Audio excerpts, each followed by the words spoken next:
You asked. The court is now in session. Welcome to You Ask, I Answer. I'm your host, and I'm here to answer your questions.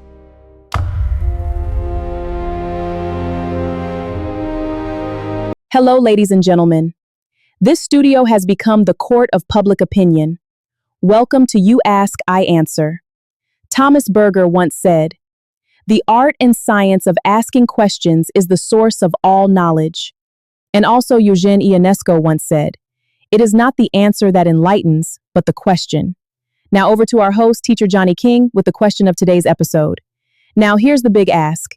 In a relationship, is love enough to sustain a marriage? Wow, thank you for such an amazing introduction. Welcome to the conversation nobody asked for, but everybody needs. Today's question, is love enough to sustain a marriage? Short answer, no. Long answer? Also no, but apparently some of you need the PowerPoint presentation. Let's begin. If love were enough to sustain a marriage, divorce lawyers would be driving Uber. Nobody gets married thinking, I can't wait to fight over whose family we're visiting for Christmas. Yet somehow, December arrives, and World War III begins over turkey and stuffing. Here's the problem. We've turned love into a superhero. We expect it to defeat bad communication, poor finances, broken trust, different values, and your mother-in-law who somehow has an opinion on absolutely everything.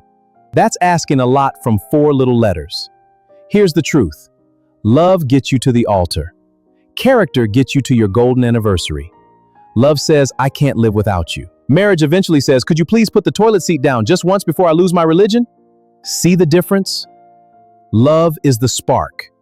Marriage is keeping the lights on after the honeymoon electricity bill arrives.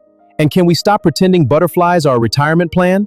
Butterflies are beautiful, but they don't pay the mortgage. They don't raise children. They don't rebuild trust after it's broken. They don't apologize after saying something so ridiculous that even your dog looked disappointed. Here's another uncomfortable truth. Too many people spend years looking for the right person, while doing absolutely nothing about becoming the right person. We want loyalty, but are we loyal? We demand respect, but do we give it?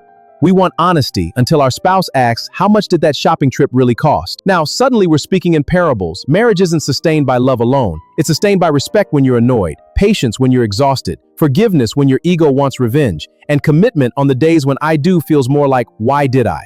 Because here's what nobody tells you. You don't marry one person for life. If you're fortunate, you marry several versions of the same person. The ambitious version, the struggling version, the grieving version, the successful version, the older version. The question isn't whether your spouse will change. They will, so will you. The real question is, will you keep falling in love with the person they're becoming, instead of complaining that they're no longer the person you married?